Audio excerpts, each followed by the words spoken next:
ወታደራዊ ስልጠና ያልወሰደ ወንድን ሴቶቻችን እንዳታገቧቸው ሲሉ በአዳባይ ማወጅ ጀምሩት። እነዚህ አካላት አረንዶም ጥይት ተኩሶ የማይገደል ቄስና ሼክም አንፈልግም እያሉ ይገኛሉ።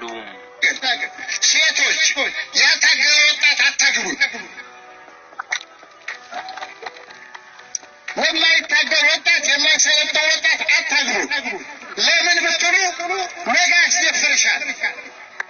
ነገ አንቺ ፊት ሻንጣ ይዞ የሄደ ስለሚያስደፍርሽ መርጠሽ አግቢ፣ ጀግና አግቢ። እኛ ወሎዮች እኛ አፋሮች ለኢትዮጵያ መፍትሄ እንጂ ችግር ምን እናቅም። ቀደም ያስተላለፉት መልእክት በጣም ትልቅና ትልቅ ነው። በቃ ያልሰለጠነ ባላታግቢ። ይሄ ከዚህ በላይ ሌላ ምንም አማርኛ የለም። በዚህ አጋጣሚ የማይተኩስ ቄስም አንፈልግም፣ የማይተኩስ ሸህም አንፈልግም፣ የማይተኩስ ደረሳ፣ የማይተኩስ ምንድነው